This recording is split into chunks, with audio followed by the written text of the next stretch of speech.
Hello to all you mudroomers. Thanks so much for tuning in today. I just wanted to pop in here and go over some of the basics with our Mayco Flux product. We tend to get a lot of questions on application and best practices for this product, so I just wanted to kind of go through and talk about some different examples, and if anyone has any questions, feel free to drop them in the comments. I'm happy to answer them live, and if I don't get to your questions live, I will definitely go back and check them out in the comments and just type in a comment response. So anything you got, please lay it on me. I'm happy to answer your questions. I'm here to help. So that's why we're doing this here today. So to start out, I just wanted to talk about what Flux is. So Flux is kind of what we would consider more of a mobilizer. It's a glaze accessory. You don't necessarily want to use it independently on anything, but it will produce mobility in glazes that you're layering it with. So we have both a light flux and a dark flux. They come in pints and 4 ounces. They're both available. And these are products that you're going to want to layer with other glazes, so it works well on top of or underneath other glazes, however you want to do it. Something to keep in mind is the more flux you use, the more mobile the glaze will be. So some people are really light-handed, and one coat of flux is not going to produce any mobility, but it will produce a bit of variation. So as you can see on this sample that I have here, this was done on top of cinnabar. So there's light flux on this side and dark flux on this side. There's not a whole lot of mobility happening here, and that's first of all because the glaze that it's layered with is a very stable glaze. So that's going to affect the mobility of the flux, as well as the application thickness and even the form has something to do with it. So you can see here, this is a nice shoulder to kind of catch any mobility that might happen. And then the glaze, the flux product also was only applied not super thick. So that's kind of how flux works on something that does not have a lot of mobility to it. This glaze here. I have another example here of flux on tea dust. So tea dust is going to be a glaze that reacts a little bit more and does produce some mobility. And on this specific piece here, the flux was banded on or trailed on with a slip trailer, so it was a pretty heavy application, and you can see how it moved down almost past halfway down the wear. So this was light flux that was used on this piece. And then there are some spots of stroke coat as well. This project is posted on our Instagram and our YouTube page if you're interested in that at all. So this is what light flux looks like on a more mobile glaze. Overall, I do find that that the light flux does have a bit more mobility than the dark flux, so if you do want to produce the same amount of mobility with your dark flux, I'd recommend applying it a little bit heavier, or just making sure it's paired with a glaze that does have a lot of mobility. Back to the initial sample here, so this piece had the flux applied over top of the other glaze, but let's say I didn't want to have as much of this light color or this kind of blue color. If I wanted more of the red interaction, I would have definitely just applied this underneath the cinnabar. So that would make the red the primary focus. It would be mobile, but you would still have some of this light variation from the light flux and this kind of blue variation from the dark flux. So as far as the way that the fluxes work with other glazes, our dark flux tends to add a blue mobility or even brown mobility depending on what glaze you're layering it with. And the light flux kind of always adds kind of a creamy off-white mobility. So I can go ahead and show you how I like to apply the flux. I have a couple tiles here. I pulled some amber quartz as the glaze that I'm going to be using with the flux, but if anyone has a question about a specific glaze, I'm happy to go snag another pint and switch it up, and I'll post the results from these tomorrow after we have them in the firing. So here I've just got some tiles, and I guess I can just sample one of the tiles. I don't have to do both, but I will glaze both of these. So as with any glaze, I'm definitely going to want to shake it up. So give this guy a good shake.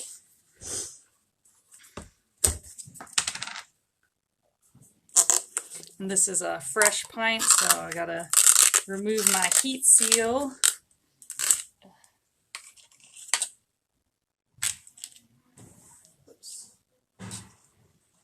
Alright, so we've got our fresh pint of flux right here. And I like to use a soft fan brush for any application. Usually with stoneware glazes, I'll use our larger soft fan. We have a CB618 or RB140. Those are our larger fan brushes, which I really like to use when I'm applying stoneware glaze, because I really like to make sure the glaze is applied nice and heavy to ensure a lot of variation and really good coverage. So, but for something that I want a little bit more control with, so something like flux or underglazes, or even some low fire glazes, that's something that I would be using my smaller fan brush with, because it just like allows me a little bit more control. If I wasn't being as controlled about my application and just plopping it on, the big brush would be the way to go. Then I could get probably more than one coat applied with each plop, which would be really nice. So here we go, a little bit about brush loading. So with stoneware glazes, again, I do like to apply it pretty heavy. I know I'm using the smaller brush here, but I want to really fully load that fan brush here. Like you see how I'm up past the bristles even. That's just to ensure that this is a really nice plump brush. So I'm going to go ahead and do my first coat of flux here. So, and this, since it's such a small surface, I'm not really going to get a lot of glaze starving happening. But as you can see, it went on really, really smooth. I had no resistance. Like, let's say I would keep glazing it and I start getting that. That is too thin. That's when I want to, don't mind the hammering, sorry guys. There's a little bit of construction going on outside. But, so this is when I would want to reload my brush. If your brush is skipping like that or catching on your wear, you need more glaze. So we'll just let this guy dry here a little bit. As you can see, it's still setting up. So while that's drying, I can show you guys a couple more examples of different flux projects that I've done. Most of these are available on our Instagram as well as our YouTube, where we put our stoneware techniques. So feel free to check those out. Here I have a sample of raspberry mist with light and dark flux, as well as this does have some stroke and coat.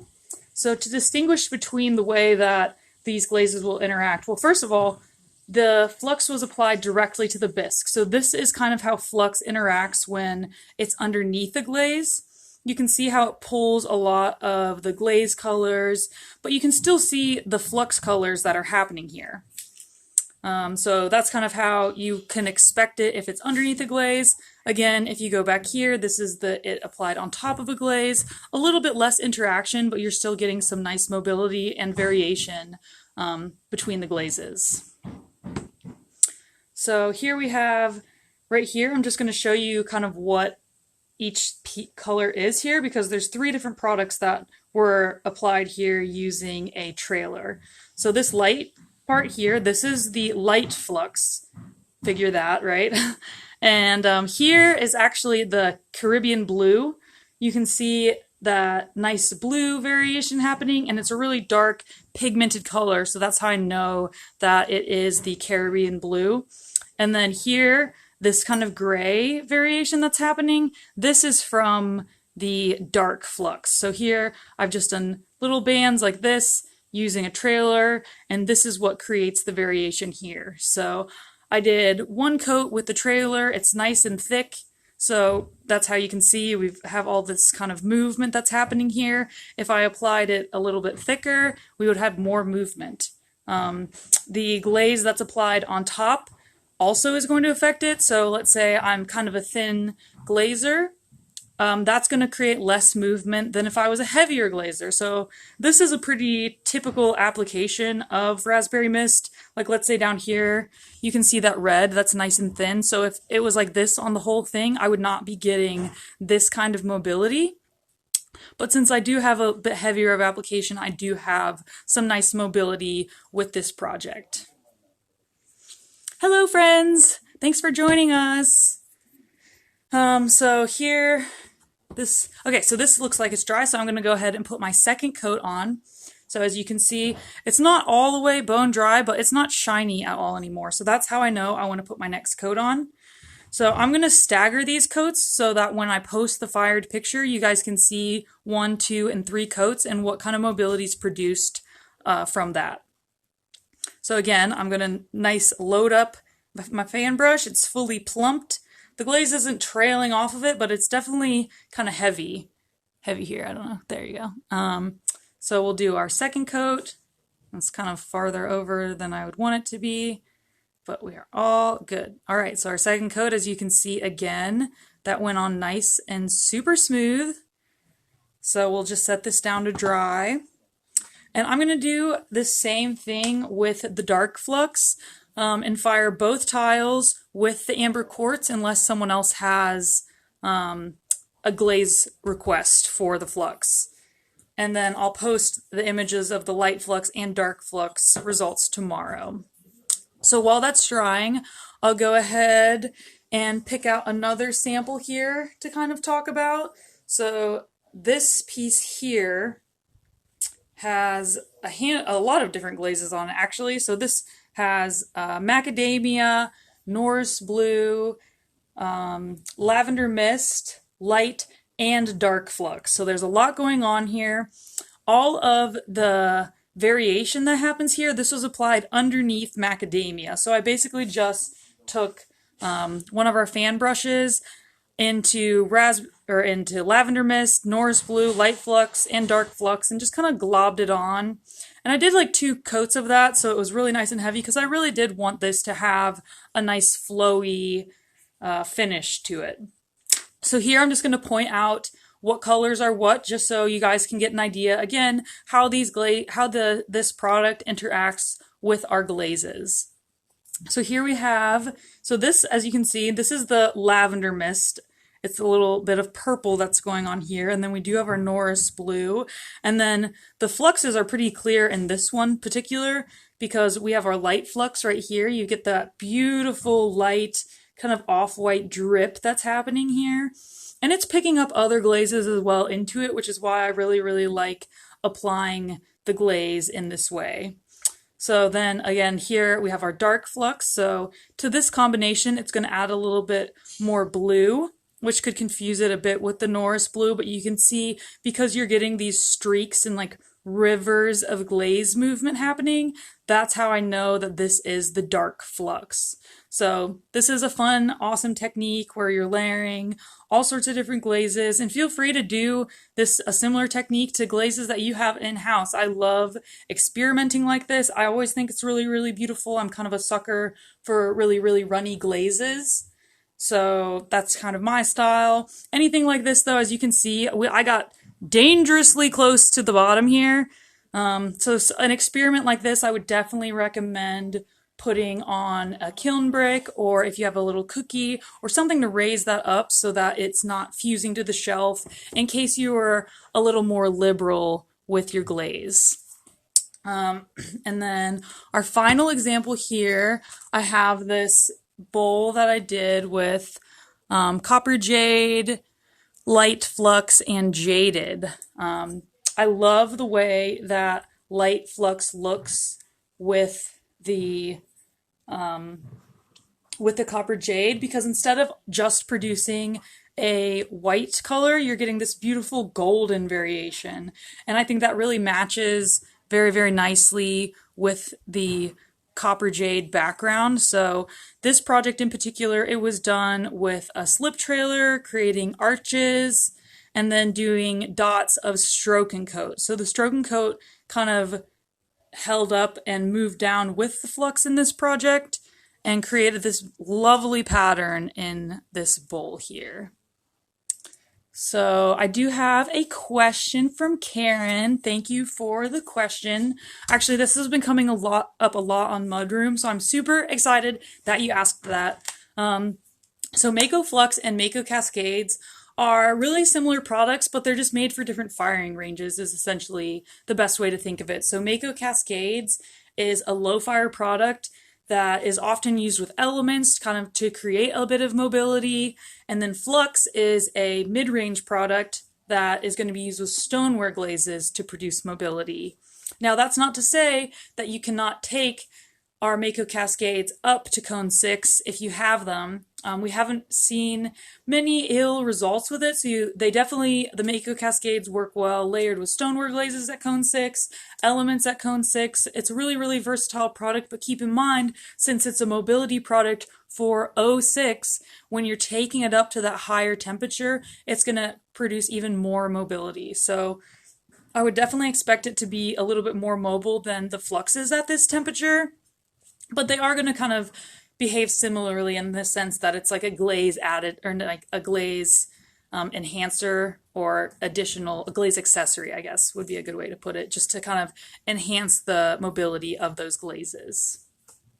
All right, so this guy is setting up a little bit. We're still kind of wet here, so I'll go ahead and talk about what glaze you're using with the Flux. So I did kind of touch on this a little bit, talking about glazes that are less mobile, or like more stable glazes such as Cinnabar. That's going to create less movement than if I were to use a more mobile glaze like this. This is macadamia. This is going to be more reactive, create a lot more movement.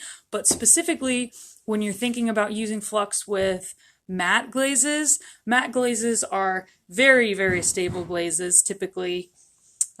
So those glazes are going to be glazes that do not produce a lot of movement. So if it's a glaze that has a matte finish but it breaks over texture, that's a glaze that's matte, but it is mobile. But if you have like a flat matte glaze, that's going to be something that doesn't produce a lot of movement. As well as, again, these really stable gloss glazes, and then our gloss glaze line as well, which is Stoneware SW 501 to 510. Those glazes, they'll perform similarly in a sense that they're very, very stable and are not going to be producing a lot of movement. So, and then lastly, I would like to talk about using it with crystal glazes. So crystal glazes already kind of have, some of them have a little bit of a mobility enhancer built in because the crystals are going to be something that's melting.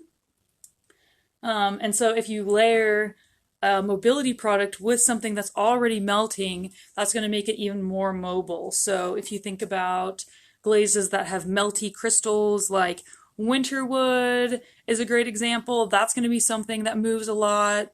And then as far as our regular stoneware line goes, like if you're using copper ore or mirror black, satin patina, those are glazes that are really, really going to get a lot of movement when you add flux to it. So here we go. We're going to do our third coat.